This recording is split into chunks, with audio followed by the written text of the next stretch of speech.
Rezeki yang tidak terduga itu terjadi kalau kita mengerti cara bermain rezeki. Rezeki itu adanya di langit, teman-teman. Ya. Wa fis samai rizquhu, dan di langitlah rezeki kalian berada. Berarti kalau rezekinya di langit, maka kita harus mendekati yang punya langit. Bukan ngedeketin manusia, ngedeketin itu enggak. Tapi ngedeketin langit. Tiba-tiba dapat telepon, bro, ada temen nggak yang punya tanah misalkan? Gue lagi mau beli tanah nih. Nggak sengaja kemarinnya kita baru ketemu orang yang emang mau jualan tanah. Nah, kita anggapnya kebetulan kan, bener nggak? Padahal itu bukan kebetulan. Itu sudah didesain sama Allah. Sudah didesain, kita didesain bertemu dengan orang itu dulu, ya kan? Terus kemudian besokannya didesainnya orang lain menelpon kita, kemudian orang itu kita pertemukan, terjadilah bisnis, terjadilah deal, kita dapat komisi, rezeki nggak rezeki? Itu pasti sering terjadi, dan pasti di antara kita pasti sering terjadi. Atau tiba-tiba kita dapat callingan kerjaan, misalkan, kan nggak ada yang tahu. Apakah mungkin itu tiba-tiba? Nggak mungkin. Itu semua ada campur tangan Allah. Dan bagaimana cara kita memperbesar kemungkinan untuk bisa mendapatkan itu? Ya dengan cara bertakwa. Kita kerjakan rukun Islam. Ya, ada puasa, ada zakat, ada apa lagi? Salat. Nah, salat juga salah satu yang paling penting, Bu. Waktu di Maknafest kemarin kita bahas tentang salat ya. Ada yang ingat? Datang nggak kemarin Maknafest? Datang kan? Kita bahas tentang salat ya. Kurang lebih ada di situ ya. Mungkin diulang sedikit, sholat itu kewajiban yang paling utama, teman-teman. Apalagi di bulan Ramadan. Sholat ini adalah ibadah yang Allah perintahkan kepada manusia, ya, bukan hanya ayat turun, tapi Allah memanggil Rasulullah, memanggil Nabi Muhammad sampai ke Sidratul Muntaha untuk diberikan perintah langsung tentang sholat. Bayangkan. Dari yang awalnya 50 waktu menjadi hanya 5 waktu. Berat nggak kalau sholat 50 waktu? Berat. Satu hari itu 24 jam, betul ya? Kalau 24 jam dikali 2 aja udah berapa? 48. Itu pun belum mencapai 50 loh. Berarti tadi kita ngomong nih sejam kurang lebih, Po Eli nyanyi-nyanyi ya, ngelucu dan lain-lain. Itu udah harus sholat 2 kali, Po Eli. Berat. Harus wudhu, harus lain-lain, berat. Tapi Allah kasih sehari 5 kali. Itu pun masih sering kelewatan, ya kan? Allahu Akbar, Allahu Akbar. Subuh, ya kan? Suara apa nih? Selimutan lagi tidur. Kayak tadi ya, Ustaz Abdul Somad nih lucu tadi ya, nelponin teman-temannya gitu kan, dianya sendiri tidur. Subuh, zuhur, asyhadu alla ilaha illallah. Lagi ngapain biasa zuhur, ibu-ibu? Hah? Ngerumpi ya. Check out Shopee enggak? Main TikTok ya kan, nyanyi, kepoin IG mantan. Ya kan? Lewat zuhur. Asyhadu anna Muhammadar Rasulullah. Asar. Lagi ngapain asar? Masak ya. Masak lama banget 3 jam lewat maghrib. Arisan. Iya sore ya. Maghrib, hayya 'alas shalah. Lagi ngapain? Dari masak jadi macet. Ya, pokoknya sibuk lah ya, kelewat, ya kan? Hayya 'alal falah. Isya. Capean, ketiduran ya. Oh, nonton sinetron Empo Eli, udah kelewat. Akhirnya 5 waktu lewat, Bu, semua sholat. Pantas hidup kita banyak masalah gitu. Ya kan, orang kita Allah kasih waktu untuk bertemu, kita tidak memanfaatkan dengan baik. Allah itu selalu rindu dengan kita. Makanya Allah persiapkan sholat 5 waktu buat kita. Untuk apa? Untuk kita bertemu dengan Allah. Kita punya masalah nih di pagi hari, ya. Di subuh kita punya masalah, atau pada waktu sahur bangun tidur kita punya masalah, Allah tunggu kita di waktu subuh. Kita punya masalah di waktu pagi, Allah tunggu kita di waktu zuhur. Kita punya masalah di waktu zuhur, Allah nunggu kita di waktu asar. Kita punya masalah di waktu asar, Allah tunggu lagi di waktu maghrib. Punya masalah di waktu maghrib, Allah tunggu di waktu isya. Waktu mau tidur punya masalah, Allah tunggu besokannya di waktu subuh atau di tahajud, terus seperti itu. Sama halnya kita berbuat dosa pagi hari, Allah ampuni di siang hari. Ya, kita buat dosa di maghrib, waktu maghrib Allah tunggu kita tobatnya di waktu isya.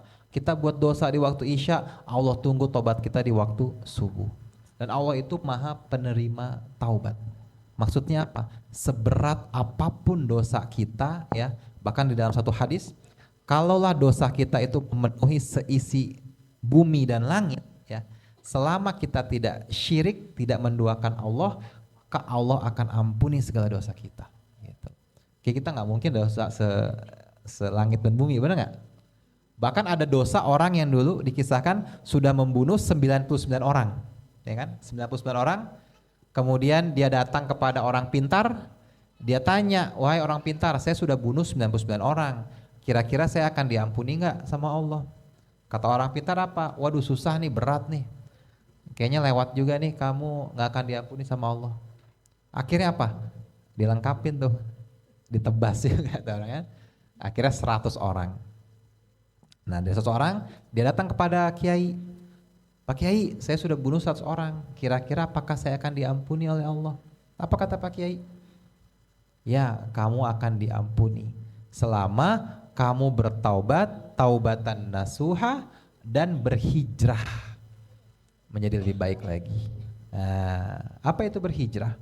Kita berhijrah dari hal yang tidak baik menjadi yang lebih baik. Dan apa yang disarankan oleh Pak Kiai itu, tinggalkan desa kamu menuju tempat baru yang lebih baik. Dan dia kerjakan tuh, misalkan nama desanya apa, dia hijrah lah dari desa Gondoruo gitu ya menuju desa Cibaduyut misalkan ya. Pada saat di pertengahan jalan ya, orang ini meninggal, Bu. Gitu. Persis tengah jalan orang ini meninggal. Lalu apa yang disampaikan oleh malaikat pencatat amal kebaikan dan amal keburukan? Mereka berlomba saling menarik orang ini.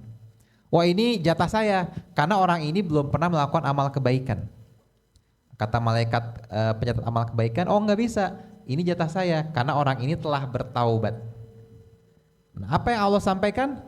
Coba ukur berapa jarak dari tempat dia desa Gondoruo ini ke tempat dia meninggal dengan desa tempat dia akan hijrah. Nah ternyata desa yang dia tuju ya, itu jaraknya 1 jengkal lebih dekat dibanding desa dia sebelumnya. Dan akhirnya apa? Allah masukkan dia ke dalam surga. Allah masukkan ke dalam surga karena rahmatnya Allah, bayangin. Dan memang kita itu pasti masuk surga itu karena rahmatnya Allah, benar nggak? Nggak mungkin kalau dengan amal ibadah kayaknya nggak mungkin ya Bu ya. Gitu, mungkin. Saya banyak gitu. Ya kan? Makanya karena rahmat Allah. Makanya Allah itu maha baik, baik banget. Allah itu ciptain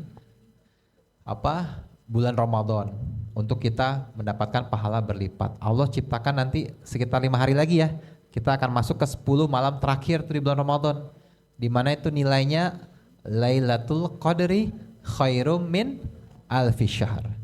Min alf syahr. Alfun itu 1000. Maka kebaikannya atau keutamaan dari bulan ini lebih baik dari 1000 bulan, bayangkan. Jadi 1000 bulan itu berapa? 83 tahun. Mungkinkah kita umur 83 tahun? Insya Allah. Tapi berat, ya enggak? Tapi mungkin banget. Tapi Allah kasih hanya sekali beribadah di malam itu, Allah kasih ganjaran 83 tahun. Atau kalau yang punya rezeki misalkan ya, kita berangkat umroh gitu kan atau haji, itu nikmat banget. Sekali sholat di Masjid Nabawi itu pahalanya 1000 kali lipat lebih dibanding tempat lain. Lebih dahsyat lagi di Masjidil Haram. 100.000 kali, bayangin. Jadi kalau kita mau ngincar pahala yaitu umroh. Kayak sholat 100.000, kali 5, 500.000. Kali berapa hari? 9 hari biasanya. 4,5 juta kali kita udah sholat, bayangin. Tapi bukan berarti kalau balik ke Jakarta, ya udah dirapel kita ngobrol sholat lagi, jangan ya. Tetap harus sholat. Lu kenapa nggak sholat? Ya gue udah punya tabungan banyak. Iya masih ada sisa 4,2 juta lagi ya. Gue pakai nanti sampai 10 tahun ke depan, jangan. Tapi ada loh yang sholatnya di rapel sehari penuh tuh ada. Dulu saya kuliah waktu S1 di Malaysia tuh ada teman saya dari salah satu negara lah ya. Itu sholat subuh sampai sholat isya itu keyakinannya itu dirapel bu. Jadi sholatnya cuma sekali, bayangin. Subuh 2, zuhur, asar, iya maghrib, isya itu dirapel semuanya. Itu ajaran dia doang mungkin ya, kayak nggak ada ajaran begitu ya. Jadi sebenarnya tadi sholat. Nah, sholat. Kenapa kita harus sholat? Nah, sholat itulah yang membedakan antara orang muslim dengan non muslim. Kenapa? Karena saat sholat kita menaruh posisi atau bagian tubuh kita yang paling kita muliakan, paling kita hormati, kepala di tanah. Berarti kita menyembah yang jauh lebih hebat daripada kita. Itulah sholat. Ya. Dan sholat ini keutamaannya banyak ya. Mungkin di kajian-kajian kita bahas 5 ya, 5 keutamaan sholat. Yang pertama, sholat dapat mencegah perbuatan keji dan mungkar. Atau sholat dapat menjadikan pelakunya atau yang menjalankan ibadah sholat menjadi lebih baik. Apa dalilnya? Inna sholata tanha anil fahsya iwal mungkar. Sholat itu dapat mencegah perbuatan keji dan mungkar. Ya. Lalu bagaimana? Saya udah sholat, tapi kok ada orang udah sholat tapi dia belum baik gitu. Ya mungkin sholatnya belum khusyuk, belum maksimal. Karena kalau sholatnya khusyuk, sholatnya maksimal, maka insya Allah pasti akan jadi pribadi yang baik. Itu yang pertama. Yang kedua, sholat itu dapat memberikan ketenangan dalam jiwa kita. Gitu. Kita pasti pengen hidup tenang, ya benar nggak? Capek dengan drama, ya kan? Dengan lelah, dengan toxic life, ya. Betul lah. Ya. Makanya caranya gimana? Sholat. Dalilnya apa? Ala bidzikrillahi tatma'innul qulub. Dan hanya dengan mengingat Allah maka hati akan menjadi tenang. Sholat, ayo sholat, benar sholat deh. Sholat ini adalah kunci dari segala kebaikan, kunci dari segala mimpi, cita-cita kita. Itu tujuannya atau yang paling utamanya adalah sholat. Ya. Yang ketiga, sholat itu dapat mempercepat terkabulnya doa. Ya. Mau doanya dikabulin? Wow. Caranya sholat. Nabi Zakaria pada saat sedang berdiri, ya, ini belum sujud, belum ruku nih, pada saat sedang berdiri dan meminta anak, Allah kabulkan di situ. Pada saat dia menyebutkan iyyaka na'budu wa iyyaka nasta'in. Iyyaka na'budu, ya Allah, engkau meminta aku untuk menyembahmu. Wa iyyaka nasta'in, dan engkau juga yang meminta aku untuk memohon pertolongan hanya kepadamu. Maka tolonglah aku ya Allah. Nah, di saat itu Allah kabulkan doanya Nabi Zakaria, yaitu memiliki seorang anak. Dan Nabi Zakaria menunggu hampir 100 tahun hanya untuk punya anak. Bayangkan. Dan Masya Allahnya ya, anaknya pun menjadi seorang nabi. Dinamakan Nabi Yahya. Yang namanya pun itu diberikan langsung dari Allah, yang artinya adalah kehidupan. Yahya, ya Hayyu, ya Qayyum, ya. Yahya. Jadi doa dapat, sholat dapat mempercepat terkabulnya doa. Kalau kita berdoa dengan baik, dengan khusyuk, dengan betul-betul, pasti dikabulin, pasti Bu. Pasti. Cuman waktunya aja Allah yang tentuin, ya nggak? Ada yang menunggu setahun, 2 tahun, 5 tahun. Mau minta, ya Kak Nabila berapa tahun minta jodoh udah? Hah? Belum ya? Enggak, Kak Nabila. Kalau Kak Eli kan nggak perlu nunggu lagi. Tadi kan udah di Kak Eli umum sekali saya. lihat langsung, Kelihatan. iya. 25. 25 tahun Ustaz. Oh, Anak 25 tahun. saya 25 tahun. Poli nikah umur? 5 sekarang. Enggak, waktu nikah pertama. Oh nikah umur 22.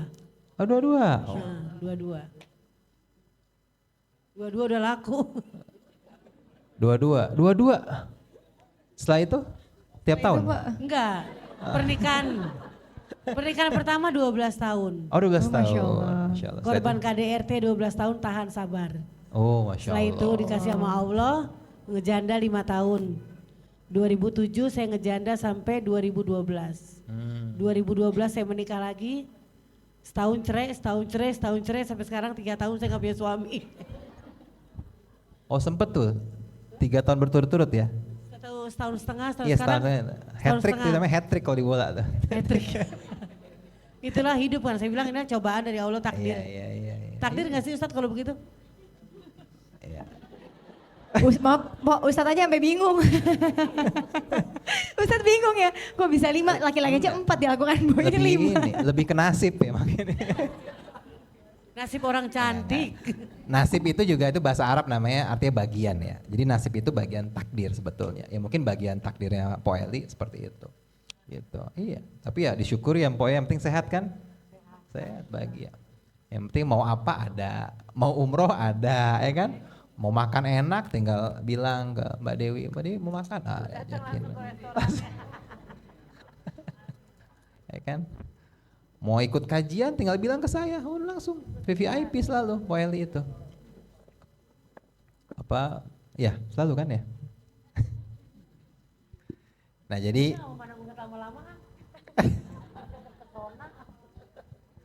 iya, bahaya emang, jangan ya. Jadi sholat tadi sampai mana sih? Oh, mencegah. Oh, itu yang pertama tadi. Enggak, sholat mengabulkan doa kita. Yang kelima, sholat itu dapat memberikan kesuksesan. Ya, benar. Surat Al-Mu'minun. Qad aflahal mu'minun alladzina hum fi sholatihim khoshi'un. Nah, bukan sahur. Sahur ini udah mau sahur. Alladzina hum fi sholatihim khoshi'un. Qad aflahal mu'minun. Aflaha, falah. Apa itu falah? Keberuntungan, kemenangan, kejayaan. Sungguh beruntung orang-orang mukmin. Siapa itu? Alladzina hum fi sholatihim khoshi'un. Orang-orang yang menjalankan sholatnya dengan khusyuk. Bayangkan, ini khusyuk. Jadi bukan hanya dengan sholat, ibu-ibu, tapi sholat dengan khusyuk. Makanya di dalam azan itu panggilannya apa? Hayya 'alas sholah, gitu kan? Untuk apa kita sholat? Hayya 'alal falah. Untuk mencapai kemenangan. Jadi kalau kita ingin sukses, kita ingin hebat, kita ingin kaya raya, kita ingin luar biasa dalam hidup, maka rumusnya adalah sholat. Udah, bener sholat, bener. Sholatnya tepat waktu, udah bener ya, bener. Perbaikin sholat aja, itu bener banget. Ini saya ngomong seperti ini karena sudah menjalani. Perbaikin aja sholat, bener. Kita akan beres tuh semuanya tuh. Kalau kita bingung, ya kan seringkali kita bingung ya, hidup udah capek, udah nggak tahu, kayak udah berat banget. Kita nggak tahu mau mulai dari mana. Mulailah dari memperbaiki sholat. Karena saat kita memperbaiki sholat, maka Allah akan memperbaiki kehidupan kita. Saat kita menjalankan haknya Allah, maka Allah pun akan memberikan haknya kita. Saat kita mendekat kepada Allah, maka Allah pun akan berlari kepada kita. Kita berlari mengejar Allah, Allah mungkin lompat kepada kita. Iya. Berarti Allah itu selangkah lebih maju. Oke, moto apa itu selangkangannya? Yamaha. Ya, selalu di depan. Po Eli Sugigi selalu. Depan giginya. Selalu di depan. Bukan saya yang ngomong ya. Nah jadi, iya. Nah jadi, saya mana tadi? Yes. Jadi sholat. Kalau kita mau sukses, sholat. Udah. Ya, Allah pun sudah sampaikan di Al-Baqarah ayat 45, wasta'inu bis sabri was sholat. Dan mohonlah pertolongan dengan sabar dan sholat. Berarti Allah itu, ibu-ibu, tidak meminta kita untuk menyelesaikan masalah kita sendirian, enggak. Tapi saat kita punya masalah, apa yang Allah sampaikan? Pertama, sabar. Yang kedua, sholat. Bener, sholat aja, sholat. Allah pasti kasih petunjuk, pasti. Karena ini janji Allah. Loh berarti kita sholatnya pamrih dong, nggak ikhlas. Enggak, justru ini adalah janji Allah. Bolehkah kita mengejar janji Allah? Boleh. Bukankah kita beribadah itu mengejar janji Allah? Benar nggak? Kenapa kita mengejar itikaf di 10 malam terakhir di bulan Ramadan? Karena Allah berjanji kalau kita mendapatkan Lailatul Qadar, maka pahalanya seperti kita beribadah 1000 bulan. Benar nggak? Itu yang kita kejar. Betul? Iya. Kalau kita berdoa, Allah akan kabulkan sehingga kita betul-betul berdoa minta kepada Allah. Kenapa? Karena kita meminta apa yang Allah janjikan. Boleh nggak? Boleh. Apakah itu ikhlas? Ikhlas. Bedakan antara ikhlas dengan roja. Roja itu artinya berharap, mengharap. Nah kita sebagai manusia itu wajar berharap sama Allah, iyalah. Dan itu wajar banget, nggak apa-apa teman-teman berharap sama Allah. Bukan sama tuyul gitu loh. Sama Allah berharap, iya. Dan kita akan selalu merasa dekat dengan Allah, kita akan selalu merasa connect dengan Allah, kita akan selalu merasa bisa ngobrol sama Allah, itu enak banget. Dan dimulai dari sholat. Iya. Apalagi kalau sudah punya nih ya amal ibadah, misalkan oke, saya lagi punya masalah, ya Allah saya punya janji, saya mau ibadah tahajud selama 40 hari. Pernah gak seperti itu? Pernah kan? Ya. Saya alhamdulillah pernah juga Bu. Itu. Ada masalah berat ya, itu aja. 40 hari tahajud, 40 hari sedekah, 40 hari sholat subuh di masjid gitu. Coba deh. Itu pasti insya Allah akan ada keajaiban-keajaiban. Bukan berarti masalahnya hilang ya, enggak. Allah itu tidak menyelesaikan masalah dengan menghilangkan masalah, enggak. Allah tidak membuat Nabi Musa ya, Allah tidak membuat Nabi Musa itu diangkat ke langit pada saat dikejar Fir'aun. Tapi Allah membelah lautan untuk Nabi Musa. Pada saat Nabi Ibrahim mau dibakar, Allah tidak membuat api itu hilang. Tapi Allah membuat api itu menjadi dingin. Pada saat Nabiullah Yunus ditelan oleh ikan paus, ya, Allah tidak membuat ikan paus itu meninggal. Tapi Allah keluarkan Nabi Yunus karena wasilah dari doanya. Saat Allah ingin menenggelamkan seluruh umat Nabi Nuh, ya, Allah tidak serta-merta langsung mengangkat Nabi Nuh untuk diselamatkan, tapi Allah memberikan ilham kepada Nabi Nuh untuk membuat kapal. Nah, berarti kita sebagai manusia saat mendapatkan takdir yang mungkin kurang begitu baik, ya, maka kita diminta untuk berdoa dan menunggu, teman-teman, bahwa itu pasti akan selesai, pasti akan selesai. Semua masalah itu pasti akan selesai. Jadi jangan berpikir pendek, saya pengen bunuh diri aja deh gitu, atau misalkan nenggak baygon gitu ya, atau jangan. Tapi kita harus betul-betul yakin dan percaya bahwa Allah itu pasti akan memberikan takdir terbaik buat kita.